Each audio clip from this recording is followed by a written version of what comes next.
శ్రీమాత్రే నమ. జయ గురు దత్తాత్రేయ నమ. ఈ వీడియోలో మనం ఏప్రిల్ 3వ తారీఖు నుంచి జూన్ 6వ తారీఖు మధ్యలో కర్కాటక రాశిలో సంచరిస్తున్నటువంటి కుజగ్రహ ప్రభావం ఏ విధంగా ఉండబోతుంది అనే విషయాన్ని పరిశీలించినప్పుడు ఈ కుజుడు చాలా వరకు ఎవరి జాతకంలో బలంగా ఉంటాడో వారు జీవితంలో స్వయం కృషితోనే ఎవరి సహకారం లేకుండా జీవితంలో పైకి రావడం జరుగుతూ ఉంటుంది. మీనరాశి వారికి కుజుడు కర్కాటక రాశిలో సంచరించబోతున్నటువంటి ప్రభావం ఈ మీనరాశి వారికి ఏ విధంగా ఉంటుంది అని పరిశీలించినప్పుడు చాలా వరకు మీనరాశి వారికి కుజుడు ఒక్కడే ప్రస్తుతం ఉపయోగపడి సమయానికి ఆదుకునే గ్రహంగా కనబడడం జరుగుతూ ఉంటుంది. ఇక కుజుడు ఈ రాశి వారికి ధన భాగ్యాధిపతి. సహజంగా 5వ స్థాన సంచారం వల్ల ఈ ధన సంపాదన అన్నది తన యొక్క టాలెంట్ ద్వారా వాక్చాతుర్యం ద్వారా మరి ధనాన్ని జనరేట్ చేయడం జరుగుతూ ఉంటుంది. ఇది ఎక్కువగా ఈ మీనరాశిలో ఆధ్యాత్మిక రంగంలో ఉన్నవాళ్ళు, ఉపాధ్యాయులు, ప్రవచనాలు, జ్యోతిష్కులు, న్యాయవాదులు మొదలగు వారు కేవలం వారు వాక్చాతుర్యం ద్వారా ఈ ధనాన్ని కుటుంబ పోషణార్థం సంపాదిస్తూ ఉంటారు. అటువంటి వారికి గ్రహస్థితి చాలా వరకు అనుకూలించే అవకాశం ఉన్నది. అలాగే ఏదైనా భూములు స్థిరాస్తుల మీద పెట్టుబడి పెట్టడానికి, స్థిరాస్తి కొనడానికి ఈ గ్రహస్థితి వీళ్ళకి సహకరిస్తూ ఉంటుంది. అయితే మనకి ఎందుకంటే కుజుడే భూకారకుడు. ఏదన్నా ఒక స్థిరాస్తి కొనాలన్నా అమ్మాలన్నా ఒక మంచి గృహంలో మనం కనీసం రెంట్కి ఉండాలన్నా కుజుని యొక్క ప్రభావం కంపల్సరీగా ఉండాలి. అటువంటి కుజుడు ఈ రాశి వారికి ధనాధిపతిగా సహజ చతుర్థ స్థానమైనటువంటి కర్కాటక రాశిలో ఉంటూ మరి అష్టమ దృష్టితో వ్యయభావాన్ని వీక్షిస్తున్నాడు. ఆ కారణం వల్ల ఈ జాతకులు కొంత ధనాన్ని మరికొంత రుణాన్ని సంపాదించి ఒక స్థిరాస్తి కొనే విషయంలో చాలా వరకు మీ ప్రయత్నాలు నెరవేరే అవకాశం ఉన్నది. కంపల్సరిగా మరి ఇప్పటికే కొంతవరకు మీనరాశి వారు ఆలస్యం చేసినట్టే నేను చెప్తాను. ఎప్పటికైనా మీరు ఈ సమయంలో ఉన్న స్థిరాస్తి కొనుక్కుంటేనే తర్వాత మీరు కొనగలరు. ఇప్పటికి కూడా కొనకపోతే ఇంచుమించుగా ఇంకొక 5 సంవత్సరాల దాకా మీ యొక్క ప్రయత్నం నెరవేరదు. వీళ్ళకు కూడా ఏదో ఖర్చు రావడం జరుగుతూ ఉంటుంది అన్నమాట. ముందు అబ్బాయి చదువు అయ్యాకో, అమ్మాయి పెళ్ళి అయ్యాకో ఏదో అలా వాయిదా వేసుకుంటూ పోతూ ఉంటారు. ఈలోగా పుణ్యకాలం కాస్త గడిచిపోతుంటుంది. కాబట్టి ఎన్ని బాధ్యతలున్నా ఇప్పుడు మీరు ఒక గృహం ఏర్పాటు చేసుకోవడం అన్నది ఉత్తమమైన పద్ధతి.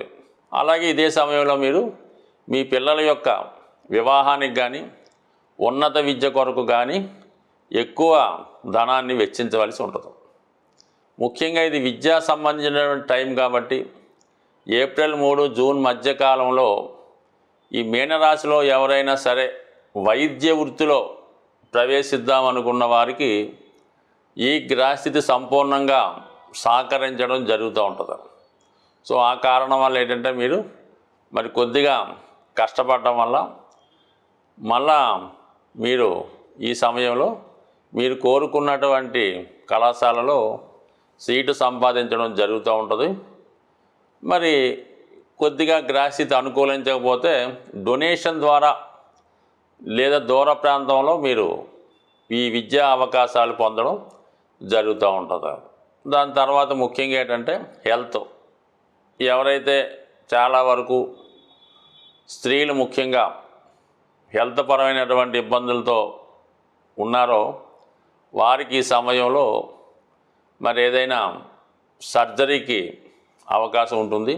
అయితే అది మీకు అనుకూలంగా ఉండడం వల్ల ఏమాత్రం మీరు భయపడకుండా చక్కగా వైద్యం చేయించుకోవడం మంచిది. అంటే ఇక్కడ 5లో ఉన్నటువంటి కుజుడు అష్టమ స్థానాన్ని వీక్షిస్తుంటాడు.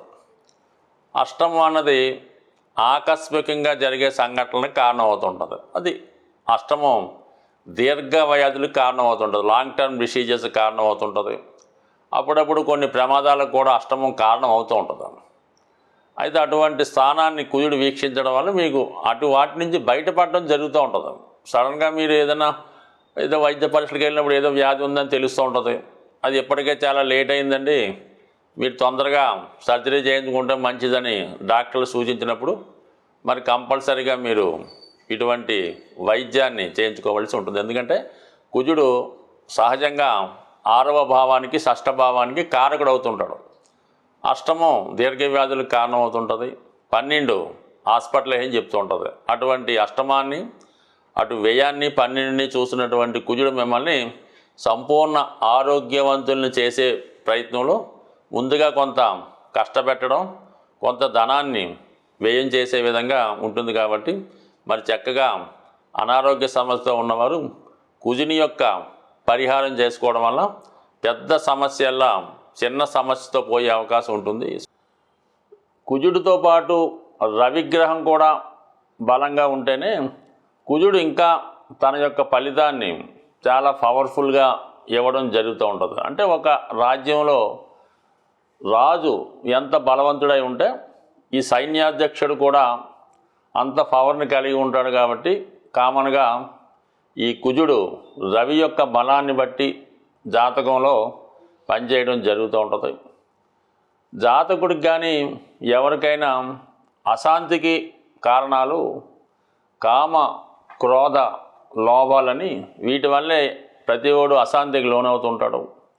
అయితే కామానికి శుక్రుడు కారణమైన అతి కామానికి కుజగ్రహం కారణం అవుతూ ఉంటాడు.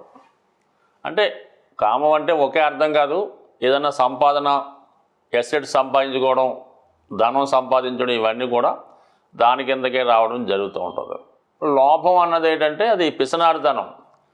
మనం ఇవ్వడం తప్పనిసరిగా ఉన్నప్పటికీ కూడా పక్కవాడి చేత కూడా ఖర్చు పెట్టకుండా, మనము ఖర్చు పెట్టకుండా పొదుపుగా వాడటం, లోభం అన్నది చాలా వరకు కూడా కారణం అవుతుంటుంది. దానికి బుధుడు కారణం అవుతూ ఉంటాడు. ఎక్కువగా క్రోధం, దాన్నే కోపం అంటూ ఉంటారు. ఈ కుజుడు జాతకంలో బలహీనంగా ఉన్న, పాపగ్రహాలతో కలిసి ఉన్న క్రోధం కారణంగా, అతి కోపం కారణంగా చాలా వరకు తను సంపాదించినటువంటి పుణ్యాన్ని, మంచి పేరుని, ధనాన్ని, ఆస్తిని కోల్పోయి చాలా వరకు పతనావస్థకి వెళ్ళడానికి కారణమవుతుంటారు. ఇది కామన్గా ఈ క్రోధం ఎక్కువ అవడం వల్ల అటు మహాభారతంలో ఈ దుర్యోధనుడు అవ్వచ్చు, అలాగే రావణాసురుడు అవ్వచ్చు, ఈ విధంగా ప్రముఖ వీళ్ళంతా కూడా ఈ రాక్షస వర్గానికి చెందినటువంటి రావణాసురుడు, అలాగే కంసుడు, బలిచక్రవర్తి, వీళ్ళంతా కూడా ఈ క్రోధం కారణంగా మరి వాళ్ళు మంచి వాని చేతిలో మరణం పొందినప్పుడు కూడా అది ఒక విధంగా మనకి ఒక మెసేజ్ లాగా చెప్పడం జరుగుతూ ఉంటుంది. అందువలన కుజుడు జాతకంలో ఉన్నప్పటికీ ఏ స్థితిలో ఉన్నా దాన్ని జాగ్రత్తగా యూటిలైజ్ చేసుకోవడం వలన ఒక క్రమశిక్షణతో దాన్ని వాడుకోవలసి ఉంటుంది. ఏది కూడా అతి అన్నది ఎప్పుడూ మంచిది కాదు. కానీ కంపల్సరిగా ఒక జాతకుడు స్వతంత్రంగా ఎవరి మీద ఆధారపడకుండా నిలబడాలన్నా, తన యొక్క జీవితానికి సరిపోయినటువంటి ధనం, ఆస్తి సంపాదించుకోవాలన్నా, తన వారికి లోటు లేకుండా చూడాలన్నా, ముఖ్యంగా వివాహ జీవితం సంపూర్ణంగా ఆనందంగా ఉండాలన్నా, అటు ఆడవారి జాతకంలోనూ ఈ మగవారి జాతకంలో కూడా సోకాళ్ళగా వివాహ పొంతను చూసినప్పుడు ఈ కుజుని యొక్క, అంటే దాన్నే కుజదోషం అంటూ ఉంటారు, కుజుడు ఉన్న స్థానాలను బట్టి ఇద్దరికి వివాహ పొంతన ఉన్నదా లేదా అన్నది కూడా మెయిన్గా కుజగ్రహ స్థితిని బట్టే పరిశీలించడం జరుగుతూ ఉంటుంది. అందువల్ల ఏంటంటే వివాహ జీవితం సరిగ్గా సాగాలన్నా, తర్వాత సంతానం కలగాలన్నా, భార్యాభర్తలు తగులాడకుండా ఉండాలన్నా కుజుని యొక్క బలం, కుజుని యొక్క స్థితి తప్పనిసరిగా పరిశీలించవలసి ఉంటుంది. కుజుడు మీకు అనుకూలంగా మారాలంటే చాలా ఈజీ మాట. కుజుడు తొందరగా అనుగ్రహించే గ్రహం కాబట్టి కుజగ్రహం మీకు అనుకూలించాలంటే సాధ్యమైనంత వరకు మీరు ఈ మంగళవారం రోజు హనుమాన్ చాలీసా పారాయణ వల్ల, హనుమాన్ని పూజించడం వల్ల, మంగళవారం నియమంగా ఉండడం వల్ల చాలా వరకు మీరు కుజుని యొక్క అనుగ్రహానికి పాత్రలవుతుంటారు. ఇంకో రకంగా కుజుని యొక్క బలం కావాలంటే, ఎనర్జీ కావాలంటే ప్రతిరోజు వ్యాయామం చేయడం వల్ల, నడక రన్నింగు చేయడం వల్ల కుజుడు మీకు ఒక విధమైన శక్తిని, కాన్ఫిడెన్స్ని ఇవ్వడం జరుగుతూ ఉంటుంది.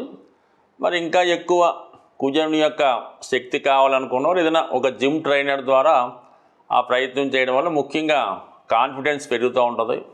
ముఖ్యంగా ఎవరైతే నిరుద్యోగులుగా ఉంటారో వాళ్ళు ఏంటంటే ఈ వ్యాయామం, ఫిజికల్ ఫిట్నెస్ ద్వారా చేసుకుంటే అటు ఇంటర్వ్యూలో నెగ్గడానికి కానీ, కాంపిటేటివ్గా ఏ పనైనా చేయడానికి కారణం అవుతూ ఉంటుంది. కాబట్టి యువకులు, ఉత్సాహవంతులు ఆ విధంగా చేయొచ్చు.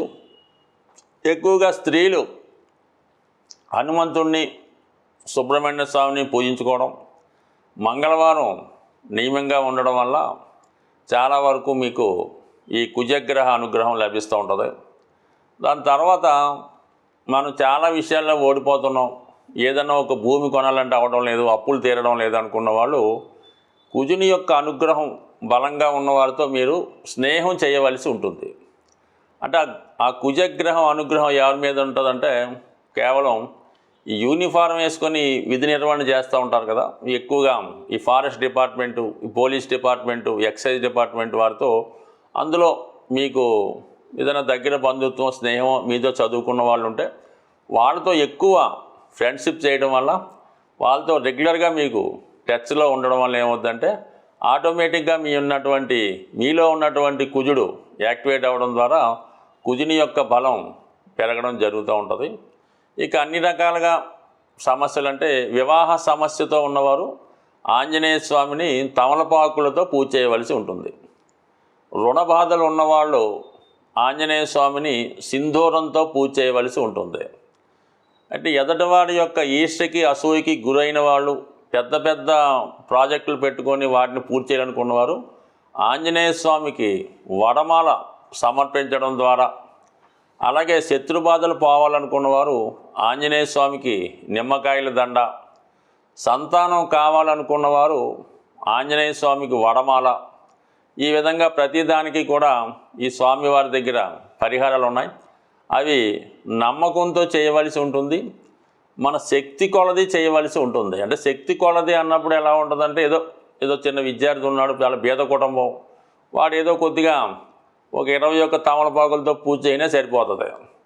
మనం బాగా ధనవంతులం, నెలకు 3-4 లక్షలు సంపాదిస్తాం అనుకున్న వాళ్ళు వాడు 108 తమలపాకులు కాకుండా ఒక తమలపాకుల బుట్ట, దాంతో అభిషేకం చేయడం వల్ల, అంటే వాళ్ళ శక్తి కొలది చేయడం అంటే ఇదే అర్థం మాట.